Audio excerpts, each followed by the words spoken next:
other games they have, the big game is on the 19th. They play the Chiefs. Now that will be a game of the two teams that are in the tops here, and I think the Chiefs actually have an opportunity to take it to the Rams and beat them.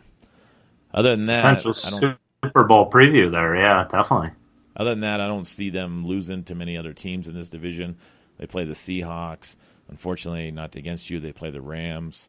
I mean, not Rams. They play the Bears and the Eagles, which the Eagles aren't looking like the Super Bowl team they're supposed to.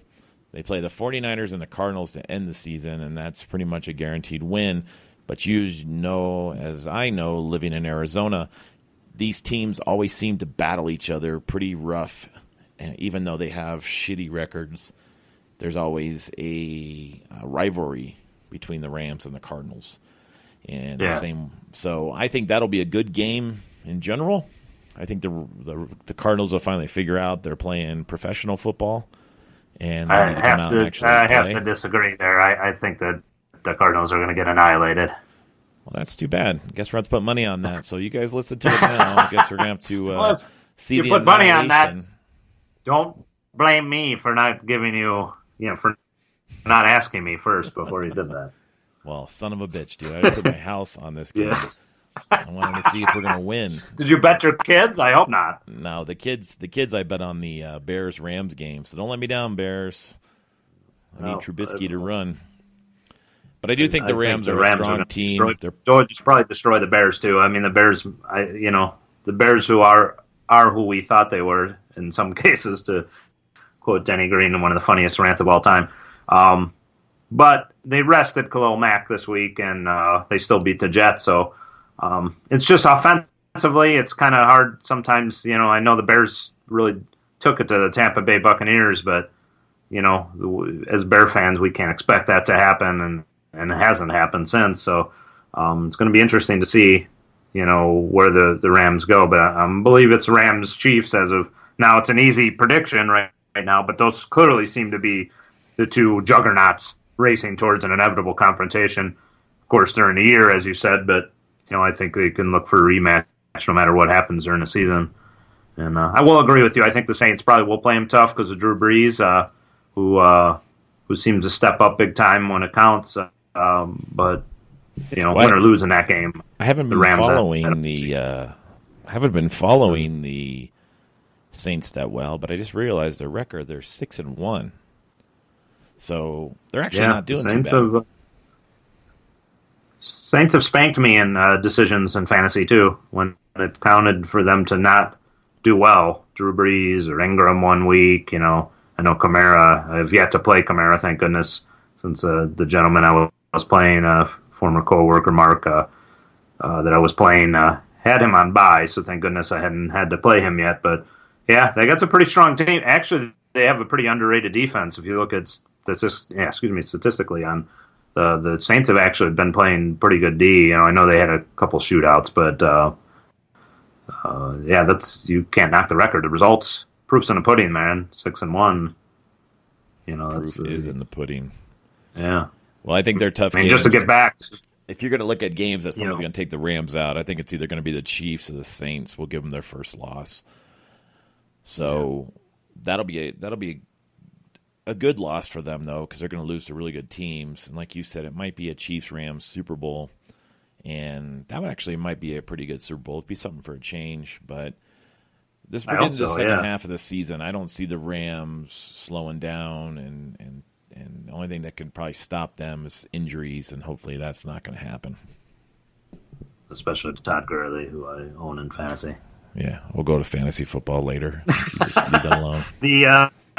We had you talked about the Eagles briefly. They made the trade of getting Golden Tate, which beefed up the receiving core. And yeah, you're right. They haven't looked like the Super Bowl champs, dominant like they were. But that's a pretty good move. Grabbing Golden Tate gives them depth on their side. My question is, why did the Detroit Lions, it's struggling already, give up Golden Tate? He's like a staple for them at the receiving section of there, and they get rid of one of their strong receivers. What the hell is that proving? That's a dumb move. I think that was first year coach. emergence probably for more targets for Kenny Golladay, who I think is the rookie who has emerged for them. I believe he's a rookie this year, and they want to get more, I think, targets to him. And Golden Tate became expendable. I think much like the Packers, the Lions, seem to be a team that's struggling around the Mendoza line. So it's one of those things where they themselves probably didn't see them going anywhere, and that's probably why they made the move. I mean, a lot of these trades you aren't getting heavy draft. The Lions actually have a big game this week too. They play the Vikings, so that's gonna be a rival game. Yeah, I don't think they're gonna win that one. What do you think about since we're going to your team, the Bears? What do you think them against the Bears on the? They play the Bears almost back to back. They play them on the 11th, and then they play them again during Thanksgiving. Oh yeah. I'm trying to be available to watch that game. You got to give up that dancing job you have, or you're a stripper. Yeah. I got to tell them I want to work the midnight shift in order to get time. That's right. To get back and watch that game for Thanksgiving and spend my time watching the Bears before I go back to work in our busiest season.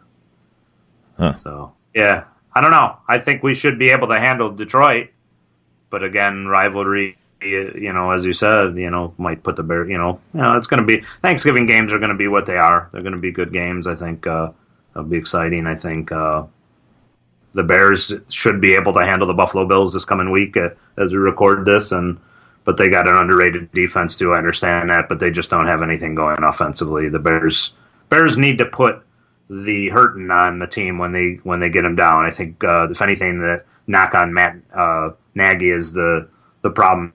Is he gets a little lead and he plays a little too conservatively.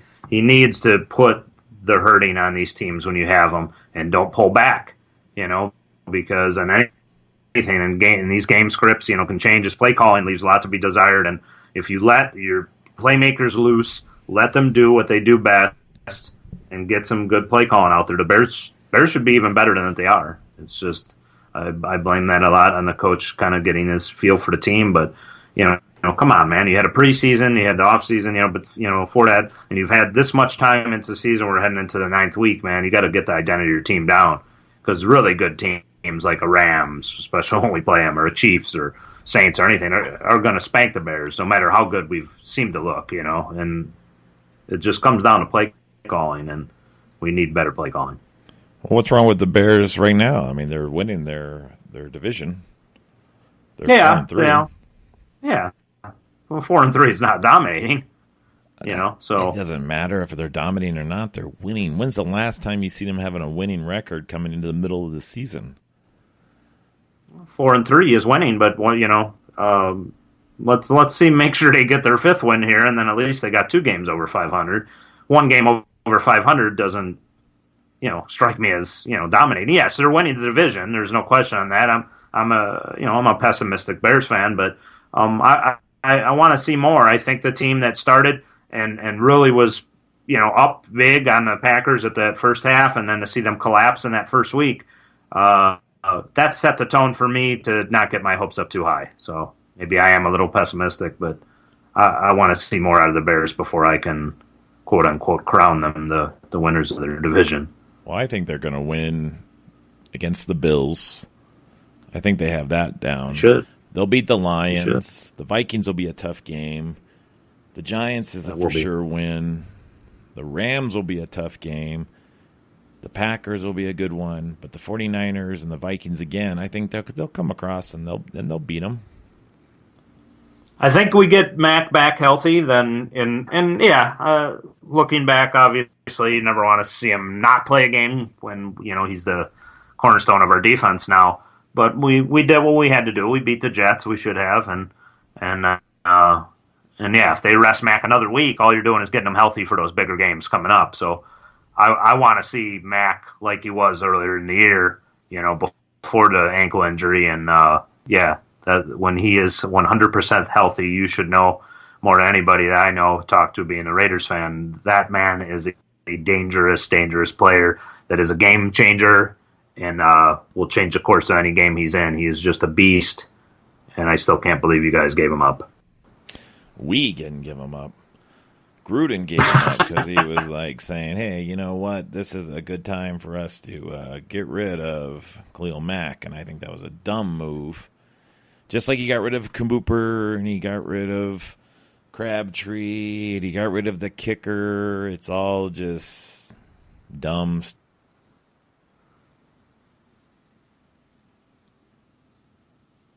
If we were like most food companies, we'd use the latest technology to churn out as much food. Oops. I wouldn't say. Hopefully I just spliced it. I'm going to say that... that was a commercial. Yeah, we're paying the bills. We're back. So I'm going to say, yeah, I mean, you guys definitely are probably not on board with Gruden's vision for a better Raiders franchise since you seem to be going the opposite direction. Unfortunately, he's going to be there for the next 10 years. So, yeah, he's not going anywhere. I'm sad for you guys on that because I really don't know where he's taking that. I picked the Bears to win their division, probably get into if not a playoff spot, definitely a wild card spot this year, which is a big improvement for the Bears. And I see that being a big deal. I don't think they're going to the Super Bowl, but going back to Golden Tate, the Lions gave up a good receiver. He's got 44 receptions, 517 yards, and 3 touchdowns so far. So that's not amazing, but they gave up a pretty good receiver for them. And he may not even be the best receiver traded because in history shows, in the career of Demaryius Thomas, who's traded to the Texans, that may be, definitely a huge difference maker. Will Fuller going down for the Texans. They needed another receiver, to complement DeAndre Hopkins. That's another move that was made for, dare I say, especially all these deals, pedestrian draft. I mean, draft what they're getting the draft picks. I mean, these are mid-round draft picks, mid to late, later round draft picks. These aren't even ones that are going to, in my opinion, I mean, yeah, you could find a gem in those rounds. They're always found in there, but they got Demaryius Thomas, who arguably you could say was not performing as the best receiver on the Broncos, especially with Emmanuel Sanders having a great year. But still, that's a big name that the Texans acquired. Yeah, but he's not a real great record either. Right now, he's only got 36 receptions, 402 yards, and 3 TDs. So I still stick with Tate being probably the best receiver trade they've gotten. I don't know. You put him with Deshaun Watson, we'll see what happens. I mean, I'll take that bet. See who'll be the better receiver the rest of the year. And then in the other trade news, Le'Veon Bell is still a Steeler. I don't think he's even played, so I don't know what they were trading. Yeah, so I'm interested to get your thoughts on this, Jester. And we're probably going to just talk about the NFL this whole episode. We'll cover our other topics on another one. But Bell, do you think he's going to return at all? Do you think, I guess he would want to return once now that he can't be traded. But here's my question to you. If you're not a Steelers fan base, let's put you in the owner's seat or the general manager's seat right now, Jester. Do you want Le'Veon Bell on your team right now with Conner playing so well, James Conner? And then do you want to break, do you want this guy who potentially, he's protecting his own behind at the detriment of the team? He doesn't want to report, probably doesn't want to get hurt entering free agency. He wants a long-term deal with the Steelers not going to pay him that. He just probably wants to coast into free agency and be healthy and in there. Do you even want this guy, reporting? Do you want him, what would you do with him, I guess is the best question. I wouldn't want Le'Veon Bell back on my team, honestly. If I was the Steelers, I would look to trade him, and I would look to get rid of him. I don't know what the power trip is why they're keeping him.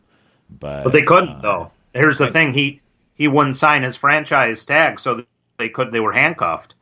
Bell prevented them from trading him by not reporting and signing his franchise tag. So he himself basically, however you want to look at it, either flipped them the bird, spat in their face.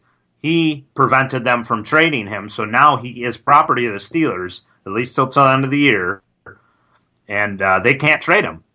There's nothing. He's basically, now he probably would like to report. But do you want this guy there? I mean, obviously, if your running back goes down, you bring him in there, and and then he comes in, he gets paid. But he's not getting paid. He's been a distraction, if anything. But they still are winning games, but I